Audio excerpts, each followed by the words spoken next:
louder still, okay? Better? Za, could you guide the others from outside to come in? Thank you.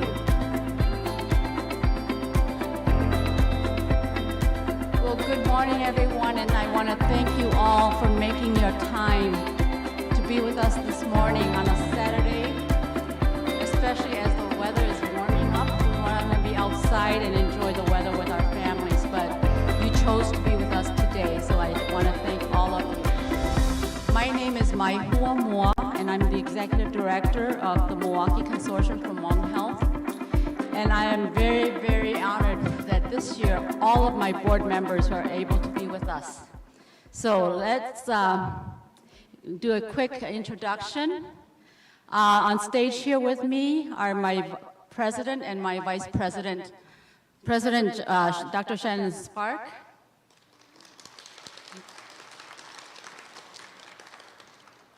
Vice President Abby Gu, and then we also have board members on the floor. We have Peng, one of our co-founders, Peng Vang, Mi Yang. She's probably busy doing clinical breast exams in one of the workshop rooms.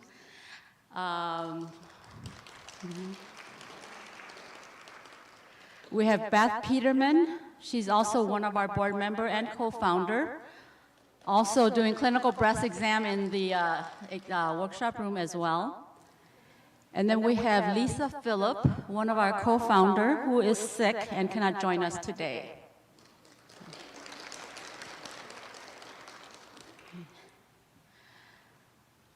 It's going to be a long day, but we hope that you will stay with us. We have a lot of important information that we want to share with all of you.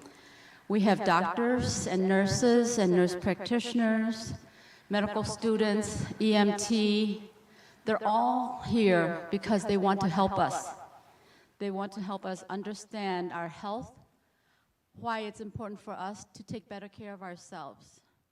We also have insurance companies that are here to help us with our health insurance information so that we know how to use it. We also have other vendors that are here to share about their programs, such as clinics, home health care, employers.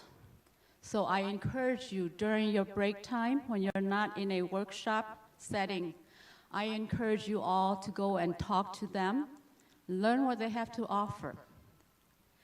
One very important workshop that I really would like you all to also participate in, and it is something that we have all tried to ignore because we don't want to be considered crazy, okay? So we have a good friend of ours who used to work for the state of Wisconsin in the health department for a very long time, and a student. They will be conducting a dialogue, or they will be talking with you to find out how you feel about mental health and see where we can go about talking about mental health in our communities of Southeast Asians. How can we find help to help us so we don't carry too much heavy stuff on our shoulder by ourselves, okay? So I really want you all to participate in that workshop to help us identify what kind of help do we need. And then last but not least, we have found alarmingly a large number of our younger people being diagnosed with colon and colorectal cancer lately. So we want to talk about that, and we have Dr. Margaret Walker here with us from UW-Madison. She's going to share the statistics with us. I hope that we will learn from that and start making some life changes in our lifestyle so that we can all survive and live longer and enjoy life. Okay. So without further ado, I'm going to turn this over to my board chair.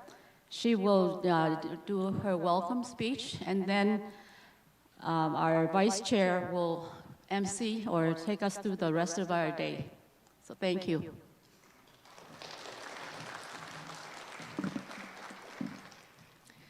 Hi everyone, as Maihua said, I'm Shannon Sparks. I've been involved with the consortium since it started a little bit more than 15 years ago.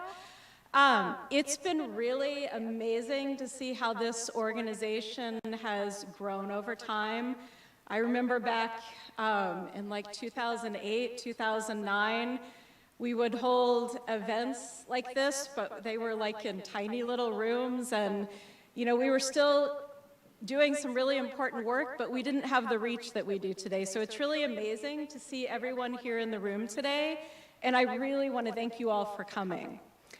I also really want to thank Maihua. It's really been her vision that has driven this organization to really help the community here in Milwaukee, and if you wouldn't mind, let's give her a round of applause.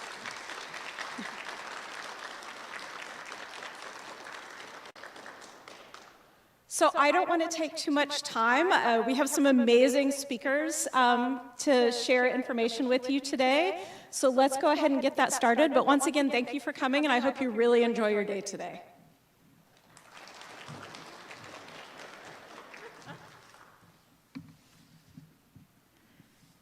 Good morning, everybody.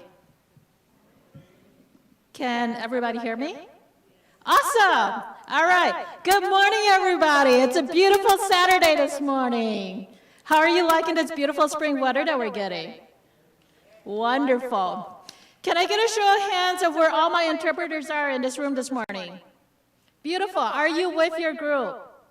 I will, from this point on, be speaking both English and Hmong, and to give you time to be able to interpret for all the other participants that are in this room this morning. So, welcome, everybody. I am Ab Koo. I am one of the boards of the Milwaukee Hmong Consortium. And I am very happy and honored that Maihua has asked me to be the MC for this morning. So, nhớ trong sáng chủ cho cho linh số tu biết cho này cho chỉ tăng kiến nói trong sáng cứ tăng chim mẹ cho linh số tu cú trong sáng ta tăng kiến nói mẹ tăng chủ biết ha tăng kiến nói biết có cả chủ cái mà cái trong sáng cứ mẹ cho linh số tu. So, as of this morning, before we get started, let's all stand up.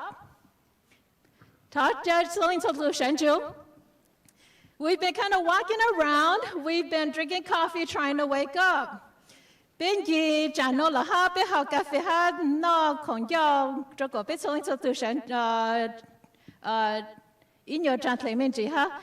do a little stretches to wake us up a little more.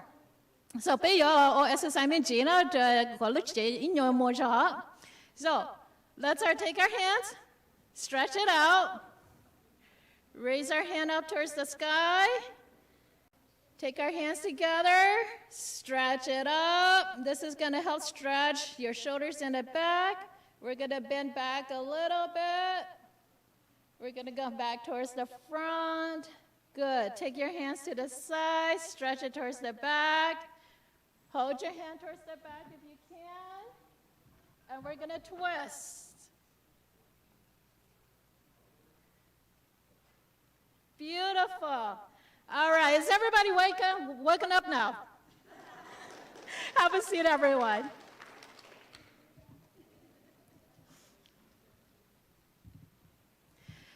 So a little this morning, if you notice, there is pixel booth outside. That you know bit itu tu lan lo cho nu lu trong pixel booth to shan zhao. It is there for you to enjoy. Please take photos of this memorable day. It has the ability for you to email the photos or text the photos to you. Ya me mo shi ha na ke me mo yen lo chen da lu pixel booth ha nu mo kha cha ke men da me to email la men da me lu phone number chu hu e ja lo ho sang lu zhe me. Pixel Booth was gracious enough to donate their booth for us to enjoy this morning for this memorable event. And they will be back around 1:30, so that our Pixel Booth will be here with us until 1:30 today. Pixel Booth cho sa cứ mua lu yen lo ha to cho biết xí nó cho có sort là thay ít lại lo you to ta kia nó lu họ chuyện nhớ từ im một biết giờ sẽ về bữa giờ can tổ thâu rồi giờ tạm biệt sang hiện lo nói tới hiện lo từ im một biết giờ họ về bữa giờ can tổ thâu đó. So this morning I have the pleasure of introducing our keynote speaker, Dr. Kajol Lor. Dr. Kajol Lor is an associate professor and chair of the Clinical Science Department at Medical College. Thank you. No, just I could be the time of Kajol Lor. Don't you pick on no near to go yet, Lutra, thank you, no shanzu, New Year eat to Sifu, good car, Nyatra, the Clinical Science Department, Nyatra, the Medical College of Wisconsin. Dr. Lor is the very first Hmong pharmacist in the pharmacy academia position in this nation.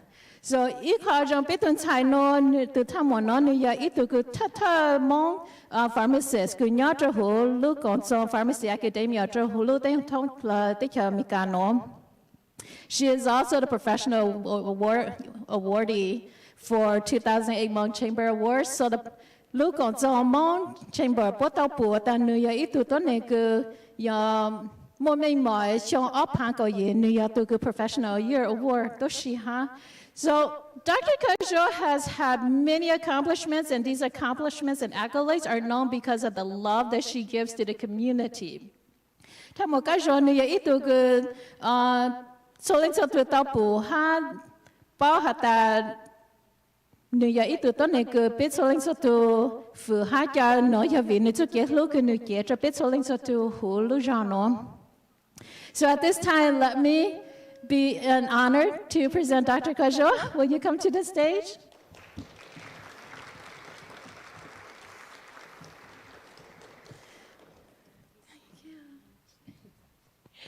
Let me tell you something. I have been watching this woman for many years with her face and her accolades on Facebook and everywhere else. So it is an honor and privilege for me to be able to meet her in person this morning.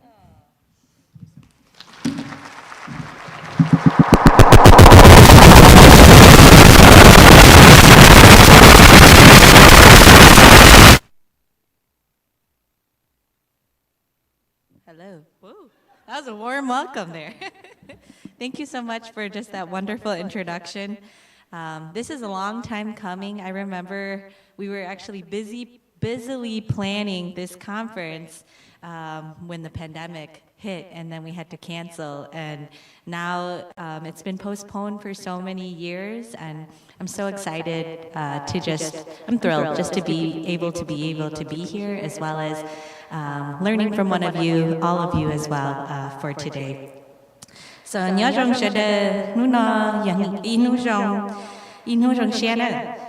welcome everyone. Today is a good day. Bienvenidos a todos. Hoy es una linda día. ¿Alguien aquí habla español también? No? Oh, yeah.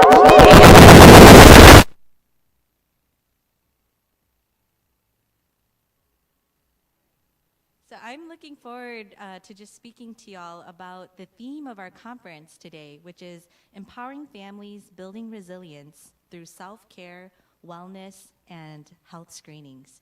And so I'll be touching on these aspects of building resilience, self-care and wellness, and then discuss the health screenings that are going to be going on today. Oops. I'm looking for the slides, but should I just keep on going? Oh, there you go.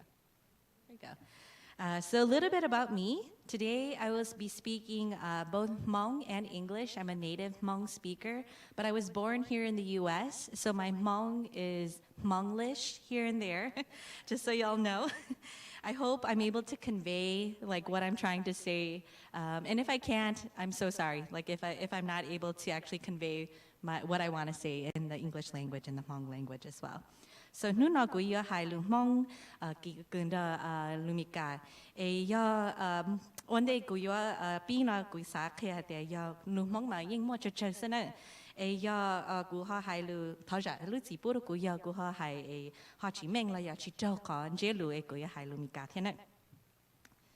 So a little bit about me. This is my role, founding chair and associate professor with the Medical College of Wisconsin School of Pharmacy. What does that mean? Founding, what does that mean? Basically, we started up the school. It's an accelerated 3-year program. I was one of 3 faculty. Now we have 30 faculty. I oversee 25 of them in the clinical sciences department. You can say I'm a girl boss if you want, and young. So basically kind of leading the troops at the School of Pharmacy. I'm also, a lot about my role, I'm an educator, so I teach actually the self-care and wellness course at the School of Pharmacy, as well as medical Spanish, so Español Médico, and then I also am teaching in the medical school in many different aspects around equity, diversity, inclusion, health disparities, working with interpreters, curanderismo, I've done a little talk around that, and those pieces. So welcome and happy to be here around those initiatives as well. I'm also a primary care clinical pharmacist at 16th Street Clinic on Parkway, and I go 1 day a week there. And then scholar, so I'm a community engaged scholar. I think it's important to include community voices when we're doing research and incorporating community into the work that we do. And then the last bucket is practice advancement, and that means many times pharmacists are seen as community pharmacists, you know, like the one that's just lick, stick, and pour, right, at the community pharmacy. I'm a primary care clinical pharmacist, and that requires another certification, but basically I sit down with patients, review their medicines, I can check blood pressure, blood sugars, vaccines, give vaccines, I can order labs, you know, and those pieces. So that's a little bit different of a pharmacist than what most people think of as well. So hello everyone, and welcome. So nhớ rằng the no kuya Dr. Kanjolo kuya tu kumo chua thia itu nai ku khen the pelu chekan the Risha Medical College of Wisconsin School of Pharmacy. Chitaling the kuya tu nai lawyer department chair shai hyo ningo chileng nai ku nhớ to pelu chekan the Risha kuya khe minji petsa ku cha holu thia cha ku tu khen je taka kumali tha cha pelu pe lo ke li no pe yoshi thari ja thia. So growing up as a Hmong American in an immigrant refugee community in here in Wisconsin, I've experienced xenophobia as well as the impacts of social determinants of health in the community. And as a child, despite being in daycare, I was actually put in the English as a second language course. So I spoke perfect English, but I had to sit in the classroom. My parents decided they didn't want me to be in that classroom. And they actually petitioned to the board to see if I could be removed, that I could just take classes like everyone else. And then what happened was that they wouldn't allow it, so we moved. We went to a different school district, we had to go to a different place. And that was one of the first experiences that I can remember as a child growing up here in Wisconsin, about what those inequities might be faced for us as the Hmong Americans here in Wisconsin. Kau Kalia Yang, it's actually a book, if you've never read The Late Homecomer, a Hmong family memoir. She captured my experiences in a couple words. She says, "What is Hmong? Where is your country? What are you doing here in America? Are you ever going home again?" In the beginning, she did not have the words to say anything. And later, she didn't know what to say. Eventually, she would learn to say, "Hmong is an ethnic minority. We don't have a country. We are here looking for a home." And for many years, the Hmong inside that little girl fell into silence. Silence. And so many times, I think growing up here in Wisconsin, you have this pressure to conform to, you know, Western society. And then you have the pressure of a Hmong daughter, right? Growing up, you're bred to cook, clean.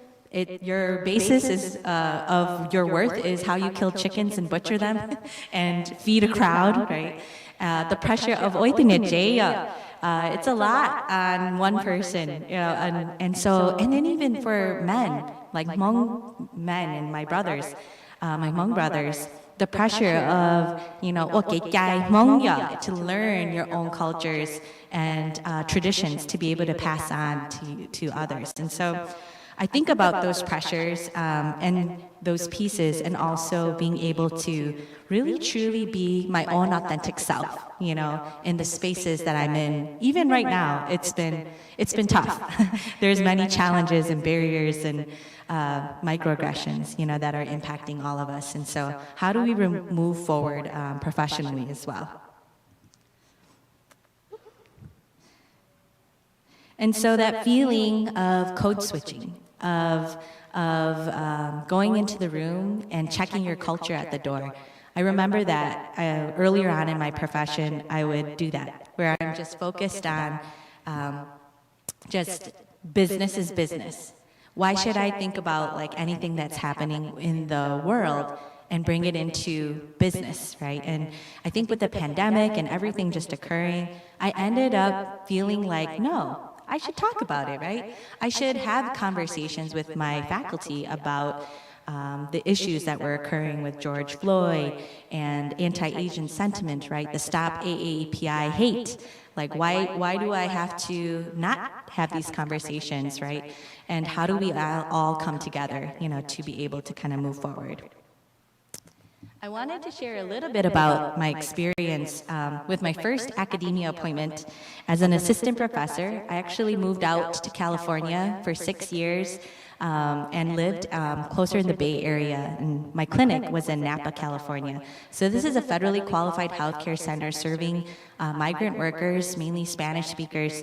And I was the first pharmacist. So imagine there's a room that's around you, and all of it's very small, and all these medications. I was in the dispensary. I would see patients in there, and I would tell the MA, like, I need to get the blood pressure machine because I was seeing patients for high blood pressure in that clinic. And I think about that experience because I was known as La China Farmacéutica, the Chinese pharmacist. And I'm not Chinese, right? But I was actually proud. I was proud that they knew who I was, you know, because I was the first pharmacist there. And I hired 3 pharmacy techs. I hired a bunch of pharmacists within that clinic, grew the practice. Every day we would see about 8 to 10 patients. The most common question I would get was, where are you from? And in the beginning, I would say, I'm Hmong. I would explain the Hmong people. And eventually, they would ask, are you Japanese? And I was like, yep, I'm Japanese today. Let's talk about your medicines. Are you Thai? Yes. Are you Korean? Yep, I'm Korean today. And then we would talk about their medicines. And then I eventually learned, I don't need to talk about myself all the time. I can pick and choose, you know, when I want to tell people that I'm Hmong. And I would just tell them I didn't speak the language. And I think that's the unique nature that we have to be flexible, right, as within our own identities, but also what do we allow to impact us? And then what are the things that, you know, you take it with a grain of salt and you got to let it go and kind of move on with your day in those pieces. So eventually, I think the practice grew. And then once I finally reached Nirvana, we got our own patient care room. We had 2 patient care rooms, a huge office with the pharmacy team, is when I came back here to the Medical College of Wisconsin School of Pharmacy. And then that's where, that's what, 7 years now that I've been with MCW. So that was my first experience as a clinical pharmacist in a clinic. So if you ask someone, where are you from, that could be a little triggering point, you know, for someone, especially if they get asked so many times, because when I say Wisconsin, it's not enough. And then I say Neenah, Wisconsin, it's not enough, and those pieces as well. And then 2021 Tokyo Olympics, Suni Lee, right, she wins gold. And that's kind of crazy. That's the day I was overjoyed, proud, filled with hope. #1 trending search on Google was Hmong. And that's when I felt finally visible. It's so crazy, right? And I don't know if she knows. I'm one of her biggest fans. But I just think, you know, how are we as the Hmong people supposed to move forward? You know, we have to love ourselves, right? So we have to love ourselves before we can go and love others and take care of others. This is a quote that I took from Instagram, actually. It says, to the Hmong community, Lee's victory isn't a means to mend a broken country, nor to gain acceptance from a nation that once abandoned us. Her success has replaced tears of trauma with tears of joy. Our elders have always yearned that one day we will have a country to unify our people. Suni Lee proved our love for one another is enough, and that's healing. And these are terms and phrases that came from allies of mine, people within the space. Grit, teamwork, that dreams are possible, hope, culture, cultural legacy of determination, that we meaning Hmong is a fabric of this community, that we are American, you know. Now when I'm asked, like, where are you from? And I say Hmong, people say Suni Lee. And I feel like, yes, I made it. They kind of know a little bit about me. So let's reimagine, you know, how we as a community can come together, heal, learn from one another, and build a culture of health, a culture of inclusion to include community voices in our work. So I'm going to be speaking on 3 aspects. So how do we empower families? How do we build resilience? Self-care and wellness, as well as health screenings. And these are kind of the 3 main topics that I'll be covering today. When the COVID-19 pandemic hit, there were a multitude of stressors. It impacted our lives, our ability to even go out to the parks, to go buy food. It changed our lives. And I think that's the piece that I kind of think about, like, resilience, right? How do you bounce back? When are we going to come back together in person, right? So thogama COVID ko tuano tolo cho pelu te chema be chening tia be tu king ying bo pelu neng ying bo ya e be to muan do gain cha shia ge cha sing o tolo chua chua to pelu neng be mong mai me be ying muan do ya o to chu shi cho te che te tia bo pelu neng e lo hu no lo trauma la ya cái bóng pli và một tay ya chỉ xử lý sinh đau là ya một chế nên một tàu một cho họ chỉ cơ tên đó mặt tua của đây của chợ cái chỉ cho họ chế là ya tàu tên đó chế chọn đó ya ở chỗอยู่thế li sẽอยู่ở đây chả họอยู่luôn nè chỉ là mỗi khó lo lù hu stressors mà ya do yan cha xia lo ya ke cha sing ya do ho yu lu neng e order you chi cha sa cha yu to king le na e ku kon je lu na ye ya ka yu to sa cha yu to king tia, right? So you have to focus on yourself ka yu lu yu to king e you tell lu le hai neng to lo ya yu chen neng to. And so these are the different stressors. Think about like school, your kids, if you have kids, going to school, or if you're young, you have to go to school, that's your job, right? To even thinking about time, to your family, your friends, your social life, different things that are really impacting the way you're able to function. And I think what I think about stress, which is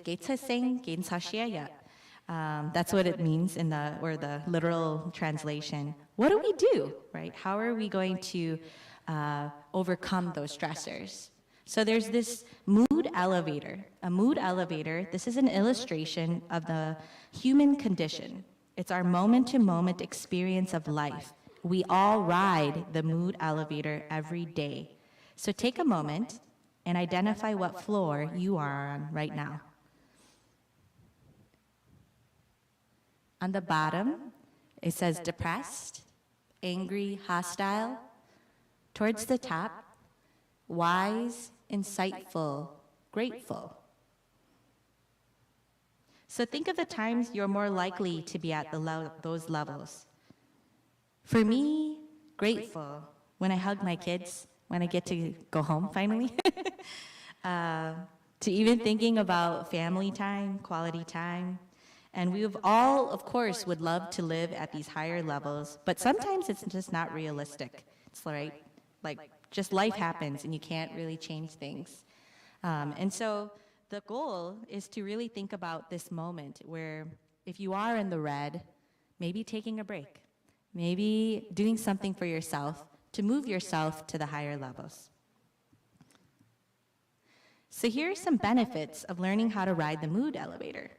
Reconnecting with your best self, maintaining that mental traction, having access to creative and original ideas, building connections and having stronger relationships, better physical health, and then the last one is like a quieter mind, right? Because we're so busy, the world is so busy, everything's kind of going at the same time. And so what you want to do is discover, right? Spend time to discover, and then reflection, right? Taking 2 minutes even to write a list of your stressors and what are the things that you want to consider to overcome what those stressors would be. So there's this term called resilience, the ability to recover from setbacks, adapt well to change, and keep going in the face of adversity. So resilience,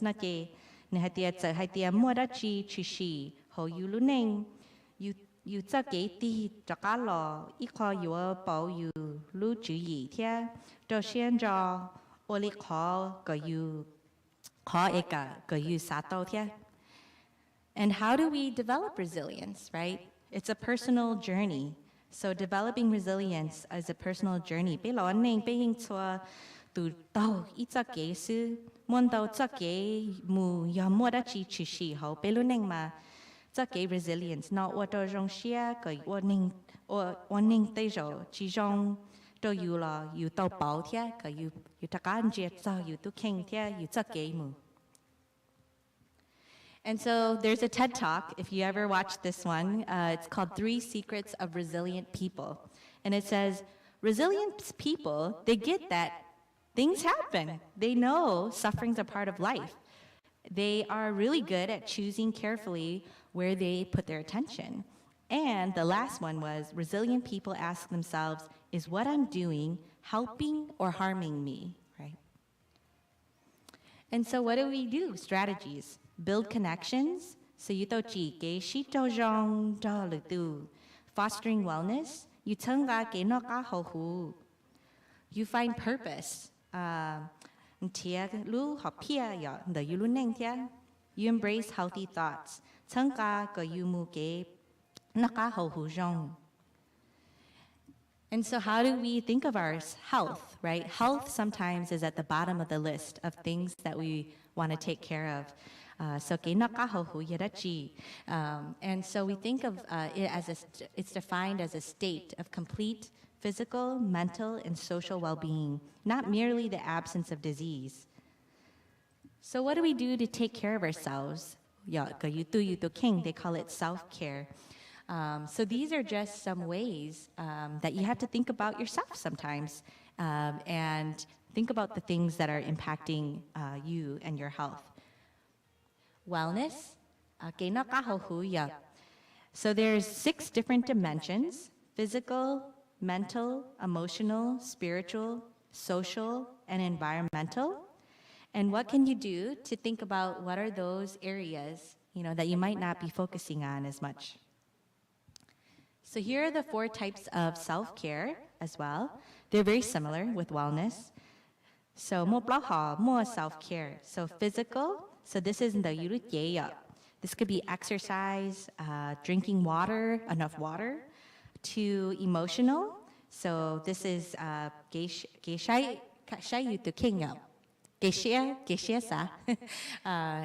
that could be managing stress or looking at coping skills.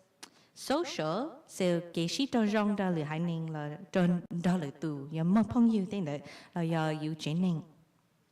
and then the last one is spiritual, which is shanjupliya, or maybe it's being time alone, meditation, or yoga, or those pieces.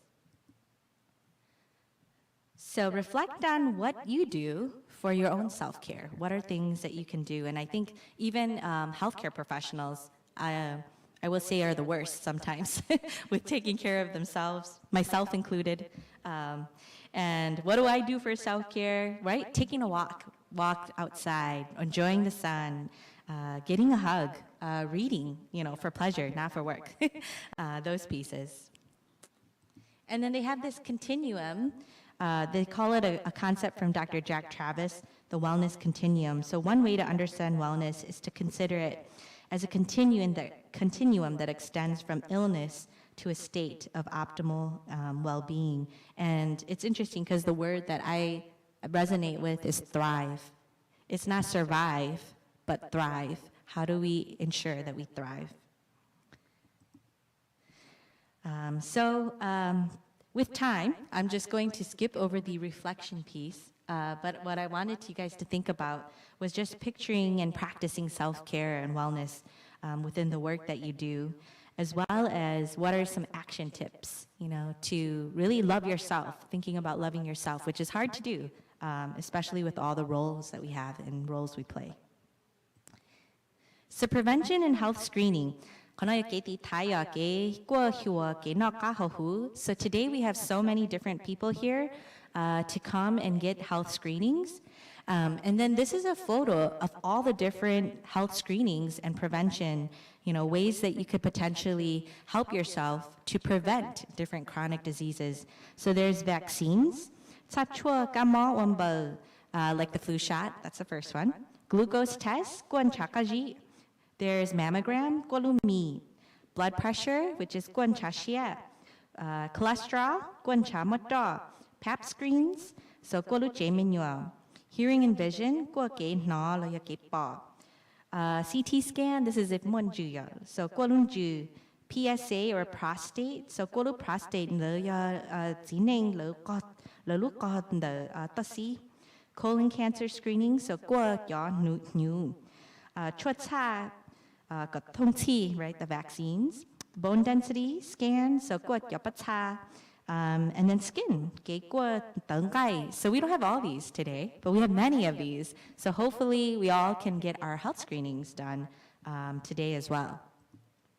I wanted to get a glimpse. I think it's interesting because I'm on various teams looking at disaggregating data for Asian Americans, specifically Hmong communities and cancer. What you can see is that cancer impacts Asian Americans in a unique but unusual way, they say. Many times, Asian Americans are seen as this model minority, that they don't have impacts of health, right? That health disparities don't impact Asian Americans because we're the model. And I kind of think race is a social construct, but we all should come together as a community and we learn from each other in terms of our stories. Not saying one is better than the other, we need to hear from one another and why we're here in the US. And I think of my brother who recently passed away from colon cancer.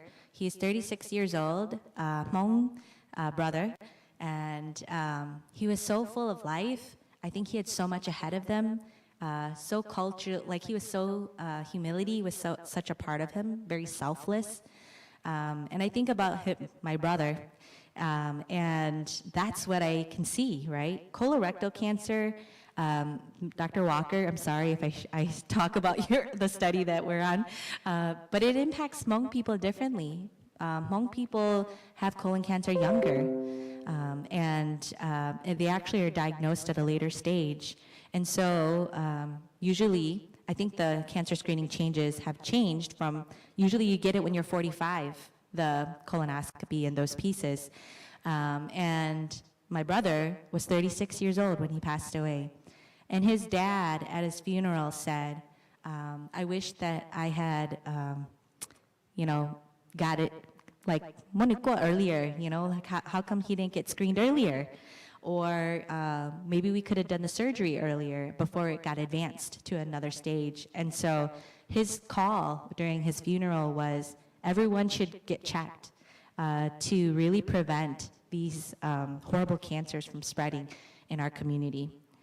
And I think of my Hmong sister, who is really close to me. She got diagnosed with breast cancer in both breasts. She's my age. And she had to get a double mastectomy. And luckily, everything's well now, though she told me, I don't know how much of a woman I am. And I was like, oh my gosh, I can't imagine, right, getting both breasts removed, and what do you think of womanhood now? And so we had conversations about getting what is it called, breast surgery. At least that's the only positive thing of the whole thing. And then luckily she doesn't have chemotherapy involved. But just thinking about those pieces, of the pie. So cancer, right? How do we mitigate these disparities and cancer disparities with Asian American communities specifically? That's my interest and strength. But cancer, there's no word for it. What is it? Cancer, That's the only word. And how do we describe what cancer is, right, to people? So you have to think about the Hmong language. There's no word for cancer. So what do we say? It refers to, cells. And then how do you explain cells, where they work, and then how it spreads? And so I'm kind of thinking of all the different things. What is a cell? Cell yirachi. And so these are some words and phrases I looked up when I looked up the translation. What is it? Nga, the smallest thing. That's a literal translation. Nong is a seed. Gashia is actually the medical term that I saw. So now what do? Do we adopt the word cell and just say cell like cancer? And so how do we have these conversations around those pieces? So for colorectal cancer, here are just the signs and symptoms of different things to watch out for. And I think when you're young, you don't know, you have no idea that these potential symptoms could occur at such a young age. So some of these are like bowel habit changes, right? Bowel mutai to thai nu do, right? To rectal bleeding, lanchanda lu nu kokwa, abdominal discomfort, mopla gc nyo, bowel doesn't empty completely, lu pla nu chim lili, abdominal fullness, pla jongli nu chocho playa, fatigue, and then weight loss. And so what are these like descriptions, of the symptoms so people know to get checked earlier, especially if 45 years old, right, is the age that you're supposed to get a colonoscopy. So here are the different types of treatment for cancer. You can do surgery, chemotherapy, or radiation. And these are just some studies that have shown, there's a study that has shown that health literacy remains a key aspect, for especially with Hmong patients. Basically, not understanding health information, as well as the medications and management, and the importance of culturally tailored health information delivery. And I would say the same thing for any community, actually, is that even working with Spanish-speaking communities, I can see the commonalities between our cultures. Like using natural herbs and medicines is very common with Spanish-speaking communities. I've learned about respeto o confianza. Confianza is trust, respect, right? La familia es importante. The family is important. Same with Hmong. What else? I learned about how some of my patients actually prefer when they go to their home country in Mexico. I had a lot of patients in Guadalajara in the beginning, and now I have a lot of patients in Puerto Rico. And so I learned that when they go back to their home country, their blood sugars get better because they're outside and there's sun and they're with their families. And then when they come back to the US, the blood sugars get worse, right?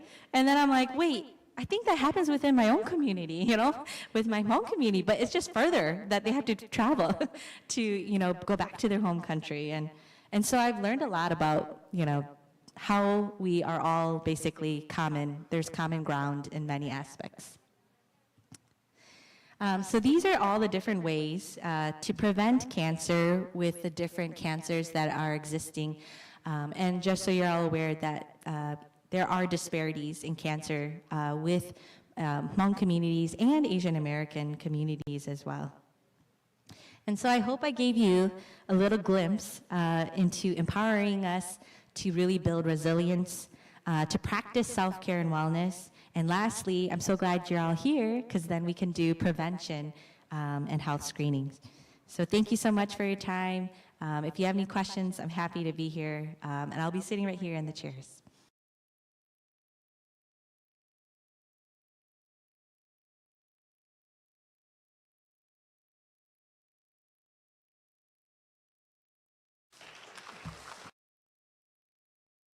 want to thank Dr. Lohr for joining us today. She's been such a wonderful partner to our organization for many, many years now, and it's just always so lovely to have her here today. So let's give her another round of applause.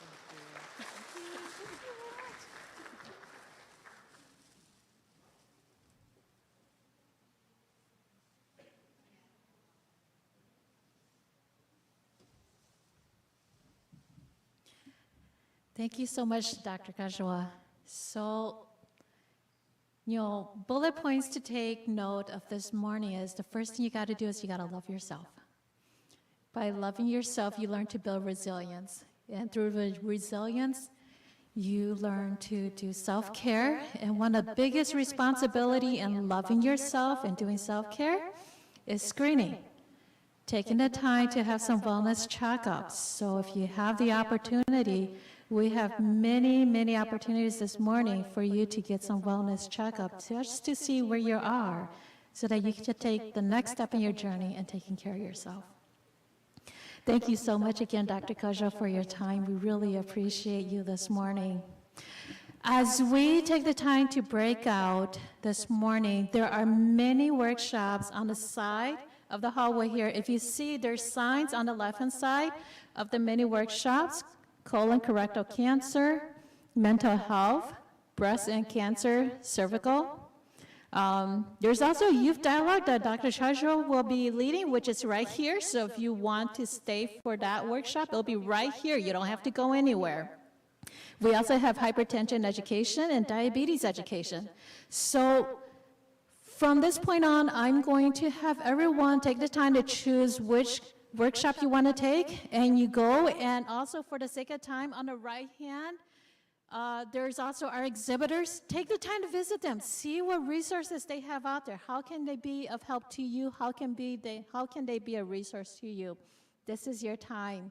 And then at 12 o'clock, I invite everybody to come back into this room so that we can gather together and break lunch together. So everyone, have a wonderful time at your workshops.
testing one.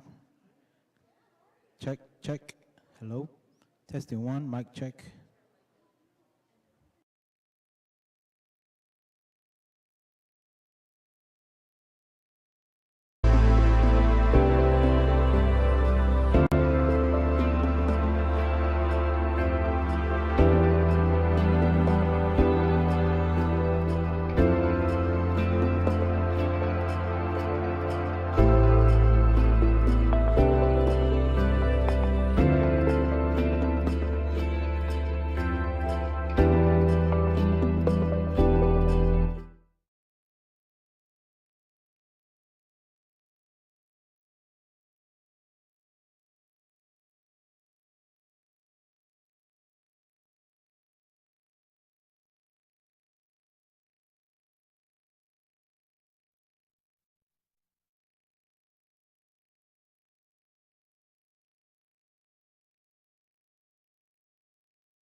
Check, check. 1, 2, 3, 1, 2, 3, 1, 2, 3. Awesome. You can mute channel 1. Thank you.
Good afternoon, everybody. How are you with your lunch? Is everybody enjoying the lunch? Let's give a bigger round of applause to the Italian Community Center for their amazing hospitality. Not have been able to have been this successful without their love, their support, and them sharing their love by hosting us and providing food for us. As we go into our next session, please continue to eat, enjoy your meal, and we're going to take this time to have a panel discussion from 2 survivors of cancer. So the first thing we're going to do is we're going to let these ladies introduce themselves.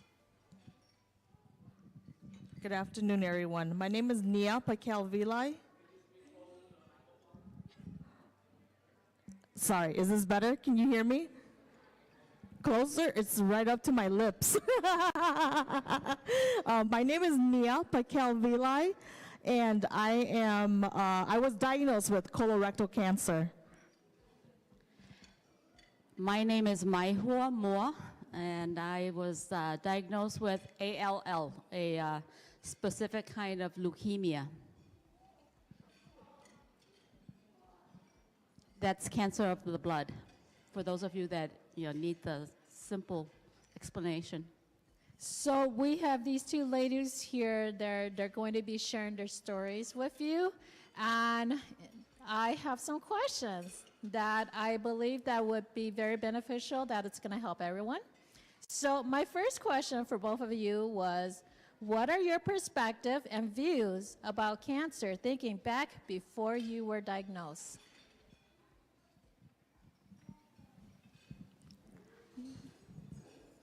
With the line of work that we do, as you see here, we try to educate people about cancer and preventing cancer.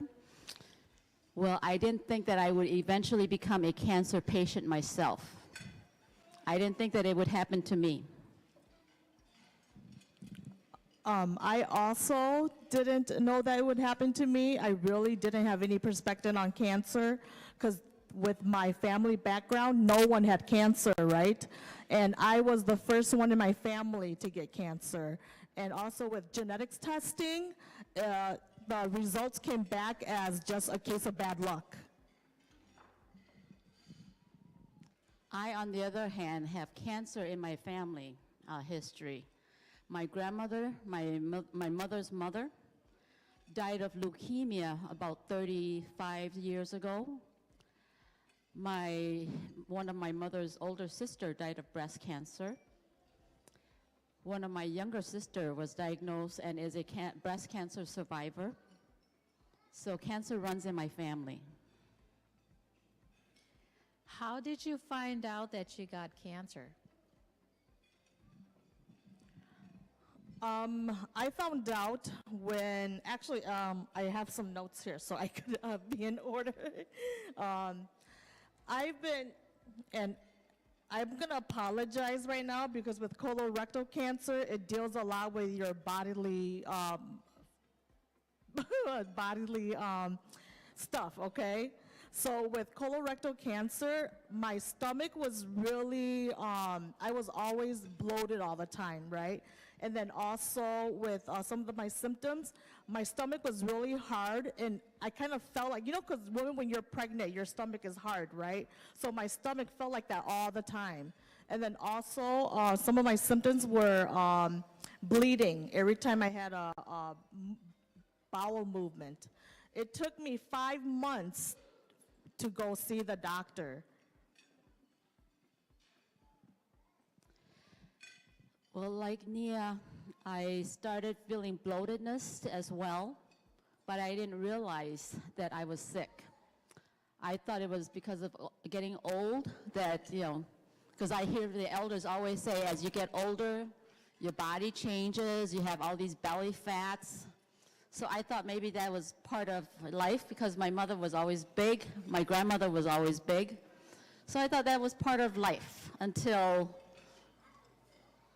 it was giving me so much pain, and then of course I was developing some lumps behind my ears, and it was pressing onto my nerves along my neck, and it was giving me a lot of headaches. And so that's when I consulted with my husband's cousin, who's a PA, at night. He stopped by and looked at me and he said, you have to go into the emergency room and get scanned. And so that's how I started with my journey. One of the biggest questions we always want to know is when you found out, how did you make the decision to take the journey? Because there's so many things that's swirling around you. How did you work up the courage to make that decision?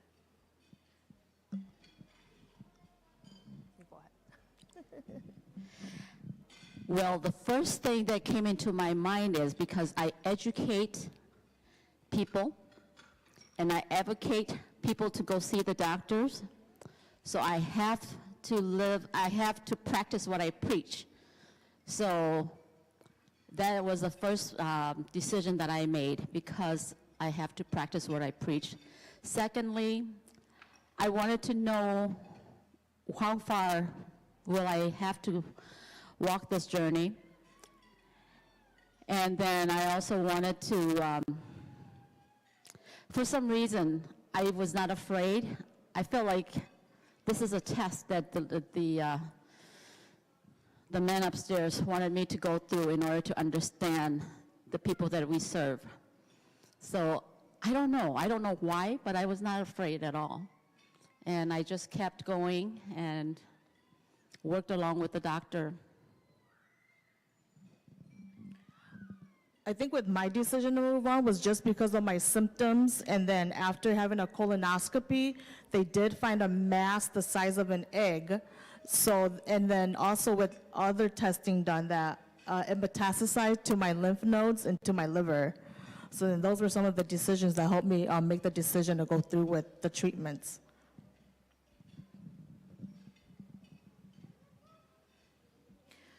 What would you say has helped you the most with coping through your journey in this healing?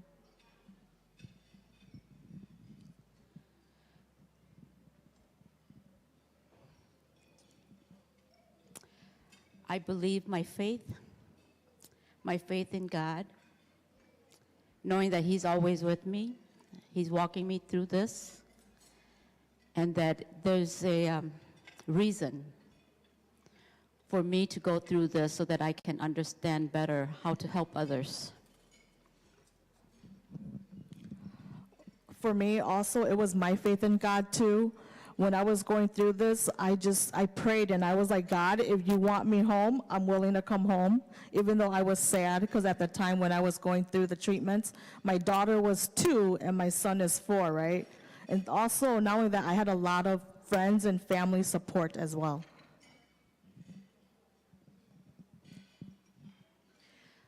How has your life changed going through this? Especially during the pandemic, I have missed so many family functions. I don't know how many grandnieces and grandnephews there are out there that I have not even met from both sides of my family. I have stayed away from many of you, my friends and families, because I cannot have contacts with you guys, especially with my chemotherapy sessions. You know, it has killed all of my good and bad cells. I don't have any immune system. I have to change my eating habits. I have no more taste buds for a long time. It's slowly coming back, but then it comes and it goes. Like right now, the thought of rice and meat sometimes is not appealing at all to me. So I live off of vegetables and fruits most of the time. I can't take any more sodas. I drink mostly hot tea or soy milk. So the things that I used to do, things that I used to eat, especially papaya salad, Southeast Asians, I can't taste it anymore. It doesn't taste the same anymore. Now with after treatment and surgery, I have a lot of anxiety if I have to be out in public or even going places like traveling. I have a lot of anxiety because with surgery, it removed my rectum. So that was really hard. And now even with eating certain kind of food will trigger me, upset stomach, and I would have to rush to the bathroom.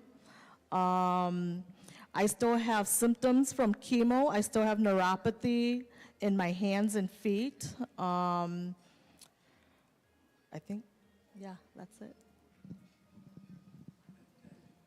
Kenya, can you tell the public what neuropathy is? Sure. Neuropathy is tingliness on the tips of your hands, tips of your fingers and the tips of your toes. Mine runs all the way up to my elbow, so like I'm not able to pick up like certain like little buttons, like I have a hard time buttoning my kids' buttons, right, on their shirts. And also, even using a needle, it's really hard for me to hold a needle and just to keep it steady in my fingers because it hurts. What can people do to help someone going through this cancer treatment? What can they do for support?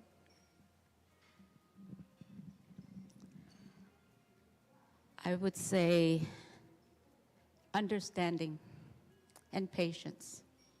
And that's what my husband has been to me.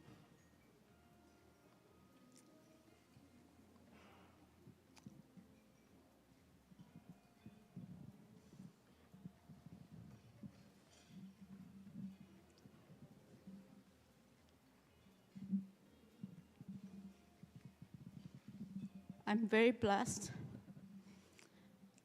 that I have a husband who's been there through it all with me. If I wanted something, I asked him to make the food for me. After he finished making it, I taste, and I said, no, I don't want it anymore. I want something else. He said, okay, and he'll cook something else, or he'll go shop for a different kind of food for me. He does all the laundry, he does all the cleaning around the house, because I'm not allowed to be around dust. I can't even have plants in my house anymore. So it's his love, his patience, and his understanding that helps me. I agree. My family, my friends helped me a lot when I was going through my chemo and radiation. I also had a church group who came and brought food for us every Friday when I was going through treatment, when I wasn't able to get up and I was just in bed all day. So just with the support with your friends and family definitely helped a lot. Definitely. I also have many, many friends outside of the immediate family that are very helpful. My Chinese American friends, Lorna, comes to see me in the hospital and brings me egg drop soup because that's what I wanted. I have my Lao friends that bring food to feed my husband and I. My American friends, grocery shopping, detergent shopping for me because at the time I couldn't stand perfume. So many, I have a large network of many friends that supported me too. So thank you. Thank you for all the wonderful friends and the love that you have for me and for Zhongcheng. And finally, I'd like for you to leave some words with the audience here. What would you like to know? What would you like to share with them so that they can have an awareness, whether they are on the supporting end or if they get hit with the news? Okay. So what we would like to do too is to share our story from the beginning to where we are now. So that way, you can get a better picture, because this is just answering some questions, but Nia and I also prepare our own journey in a short summary to share with all of you. Okay. You want to start? Sure. I'm going to use my notes now. I was diagnosed in April of 2013. Again, my symptoms were like just being bloated all the time with a hard stomach, and just every time using the bathroom, there was like a lot of blood. It was the bright red blood. I know when you go to the doctors, they'll ask you what the blood will look like. And also sometimes there will be clumps. When I finally went in, I had to get a colonoscopy first, and then when they went in, that's when they found the mass that was the size of an egg. And then after that, I had to get a lot of CT done, MRIs, and PET scans. And through all those scans, they found that the cancer had traveled to my lymph nodes and my liver. So then even before that, I felt like I didn't have cancer until when I finally went in and the doctor was like, well, you need to go in and put in a port. A port is a device that they put in your chest so that they can put the chemo medication through your port to go into your veins so that they're not poking you all the time. So that's when I realized that, oh my goodness, this is real. I really do have cancer. That was the first time I cried.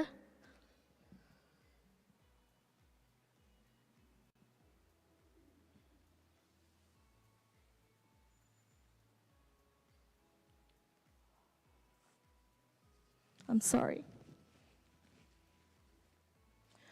That was the first time I cried because through all the symptoms, I tried to be like positive, right? And to stay strong for my family. I think that was the first time my husband cried with me too.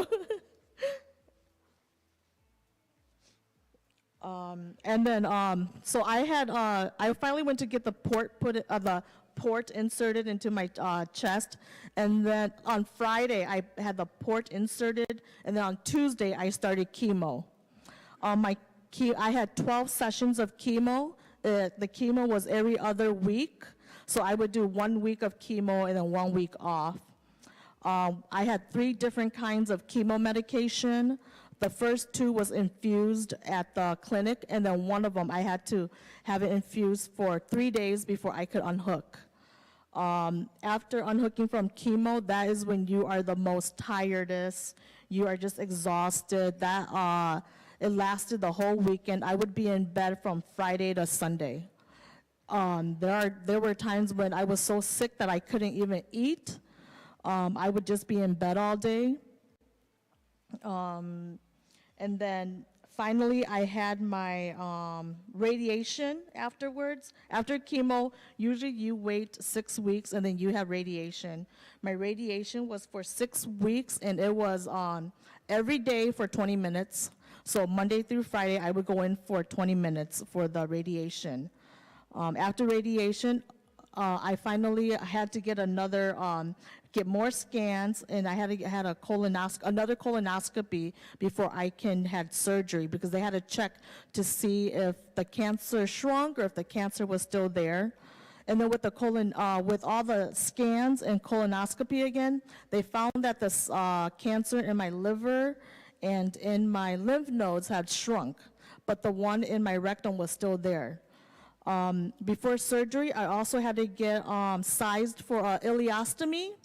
Ileostomy is where they cut open your stomach, and they take out a little part of your small intestines to come out, so that when you eat food, all the waste would come into the bag instead. So then I had the ostomy bag for 6 months before I had the reversal. And now I'm here. I'm still here. Also, while I was going through my treatments, my husband had a boss who was also going through colorectal cancer, and he passed away. And after he passed away, that was when I was really scared, because I was like, well, am I going to make it, or am I going to end up like what happened to him? So again, I try to be strong, and through everything, I'm still here. And I guess God still wants me here. So I'm here to tell you my story.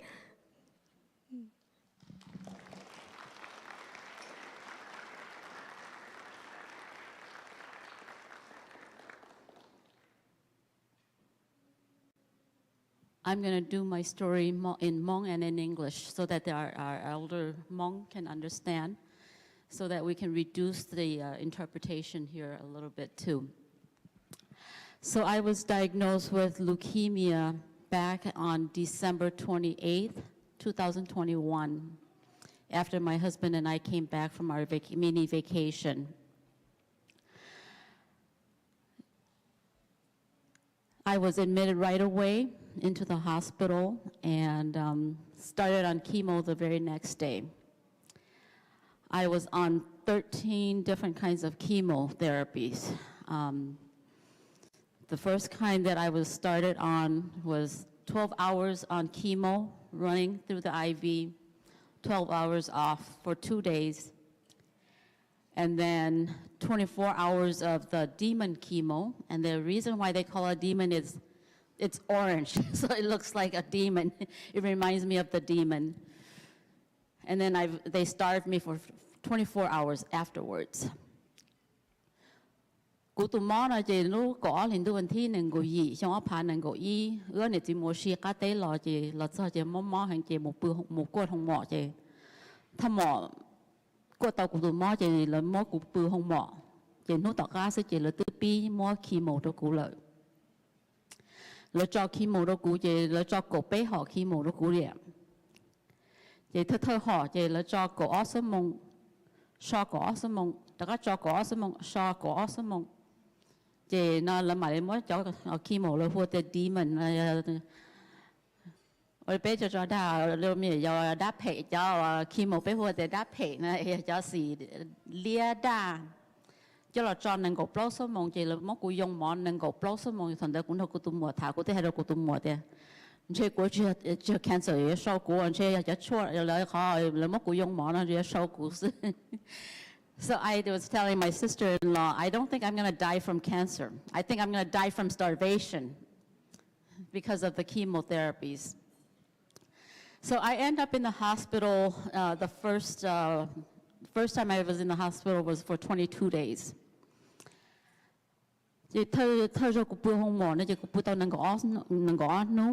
I came home for 2 weeks, went back in for new treatments. So I spent my year last year, 2022, in and out of the hospital a lot. I'm very lucky that I have a lot of brothers and sisters. And out of 6 brothers and sisters, 1 sister was 100% match because I had to have a bone marrow transplant. So cú mà cú hỏi thấy tôi đang mong thế vì thì cú họ mò là chị nó lấy mua tàu lửa tụn nên cho bắt xa cho nóng bắt xa nó cho lọt lỏng cho lọt cho cú tàu nè chị cú cho cứ là cho chống thế chị là trâu tụ cứ nó lấy một xỉ nó chị mua ít tu cú tụ nhiệt lùa hoa máy giờ nửa tin lần thế là hậu cú ít %. Chị nữ tư thành ra nữ tư chỉ một nhóm Minnesota là chị nữ mà lấy cho lấy mà cho nữ một cho trả chị mà một lì nữ cho trả bé xa nữ cho lúc bắt xa nữ xa tôi đâu đạn nọ chị nó là mà mỗi cho nữ cho là cho đâu cũ thổ lúc trí liền tu vấn thi cậu xong ốc hà nâng gõ ó so lúc trí liền tu vấn thi cậu ốc hà nâng gõ bên là chị cũ tự ý xong lợi. Okay. So I will be reaching my first anniversary of my bone marrow transplant on May 10th. This year, but I'm very lucky, or I'm very blessed. I should not use the word lucky. I'm very blessed to have siblings that were fighting over who gets to save me. Unfortunately, only 1 sister out of 6 siblings that were eligible to donate matched me. And at the time, she had just moved from Milwaukee to Minnesota, and so everything was done remotely. She had to go to a local laboratory to get her bone marrow, I can't even remember what they call it, to draw her bone marrow, and then they overnighted to St. Luke's. That's where I was treated, and that's where I'm still getting my treatments. And then I was hospitalized and get my last chemos and make sure that I don't have any more cancer cells before they would even give me her bone marrow. And then after that, I had to be extra careful because now I have to watch for graft versus host, meaning I'm the host body, graft would be my sister. Now I have to take medications to make sure that my sister and I get along. And we are the 2 most individualized, opinionated people. We're very, very strong. I'm the first among Lao-born. She's the first among American-born. She's the one that looked the most like me when we were in middle school. So if you look at our pictures, don't look at our clothes, but if you look at our pictures, you would think that that was me or that was her. Until you look at the fashion, then it's like, okay, my hair was from the old days. So that's my journey. I relied most, during that time, I was able to work, and I thank my board for trusting me to work from home and to work from the hospital. Because I was not afraid of this illness. I felt like God gave me this experience to go through so that I can understand what kind of journey the people that we will be serving through this organization go through.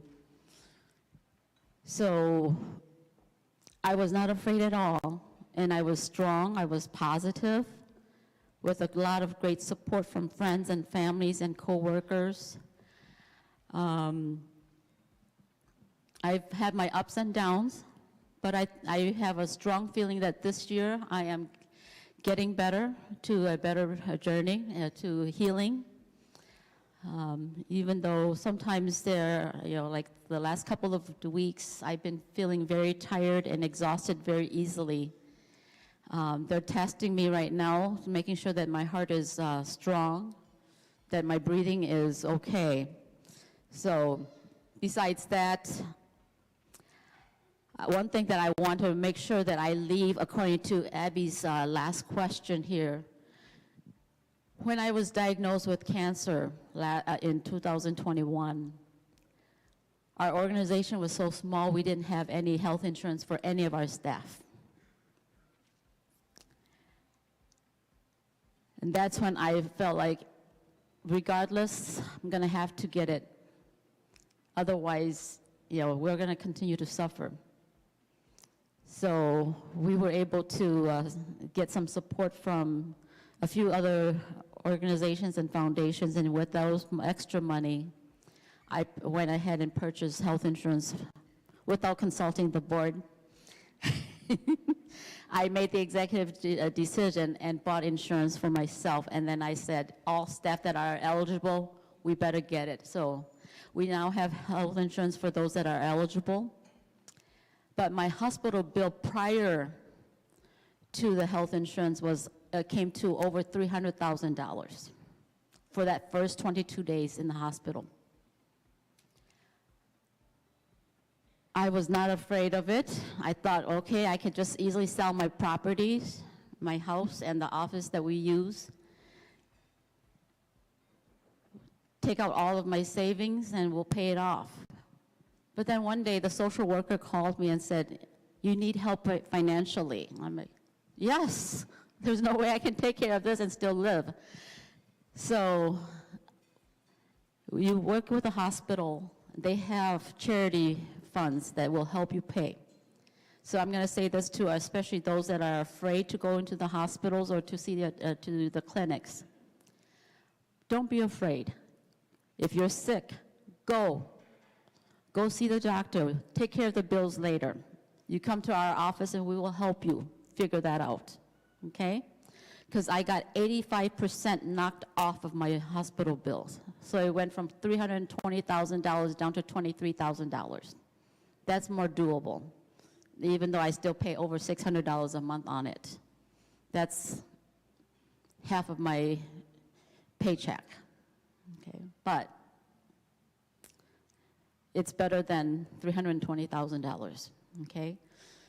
We also have other organizations that are willing to chip in to help us pay for other stuff, okay? So we just need to talk, we just need to ask around, but you guys have to let us know if you need help or that you have issues that, we need to look into it for you, okay? 啲可估係嗱嗱嘅可啲俾冇摸嚟俾親齊，可仔攞頭估到度摸攞嘅估住問到靠摸嚟，估冇背到能夠安好紅摸，所以估長地紅摸又背半能夠爬。依住博家啲乜嘢佢都一落提啦，但是你就最個摸啲條尾間我又一個中興。你摸你就捏就落巴俾啲俾親人齊冇紅摸，摸嚟就個豬毛他冇了靠俾打，俾埋嚟說就捏之後嘛提到家住哩， lấy một program mà ba bé thể bé tên nung kỳ thia của hai đứa này còn này chọn trai giờ thế này họ mong cái tên đó là này hồ tô đồ bé bé mà đó này nung một cho không mỏ lấy một program ba này nè ok vậy một ấy tụi bị chữ đó này sẽ là còn này bao. Okay. So let me be an example for you. I think this is one of the reasons why God has not taken me home yet, is to go through this so that we know that there are charity funds that can help us pay for bills. Okay. So for those of you that are speaking other languages, please, I want you to send this message to your people. Don't be afraid. I went through it. Okay, we can help you.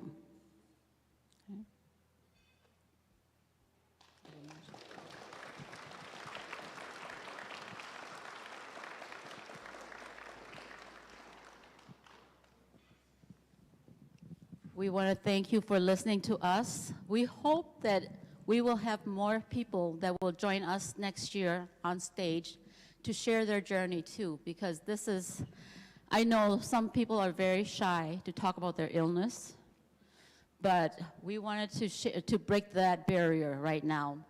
So we don't have to have anybody who is shy and think that they're traveling this journey alone, because you're not. It can be very lonely, no matter how loving your spouses can be, but they don't feel the pain you feel. And at night, they can sleep, but you can't because you're in pain.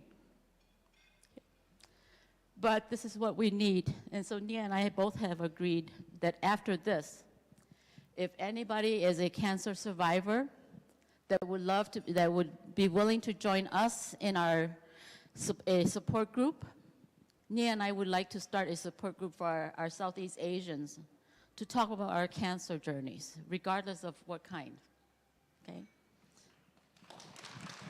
Thank you.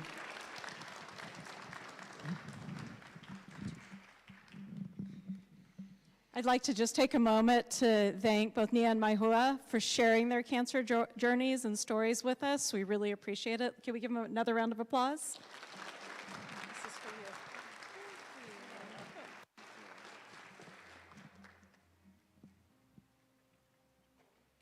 Yeah. Thank you for being willing to share your story with us. Yes, I know many people said, this is a private area, I don't want to talk about this, but you said, I'm going to talk about it because I want to help more people. So thank you so much. Before, when she asked me, I did tell her, I'm kind of embarrassed because this is like an embarrassing area of my body where I have cancer at, right? Because not a lot of people talk about it. But I was like, finally, I gave her the answer, like, I'll come and talk. She's strong. Thank you.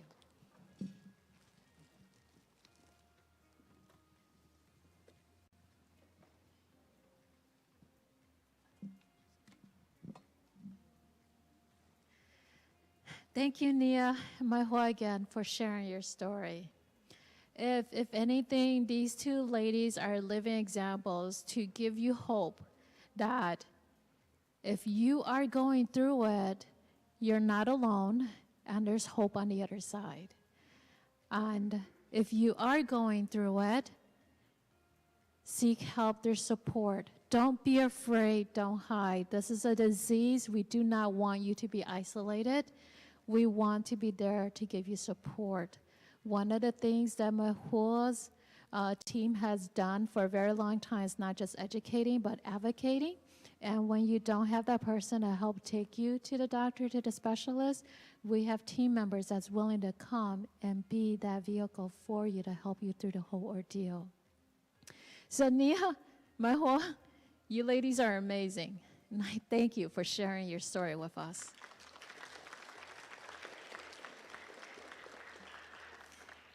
So at this time, because of timing, I'm going to release all of you to your next workshop. If there was a workshop that you wanted to go into, this is your opportunity again. And please, all our vendors in the exposition, they're all resources for you. Go take advantage. Get to know these organizations. Get to know these vendors. They are a resource for you. They're here for you. So with that, everyone is dismissed.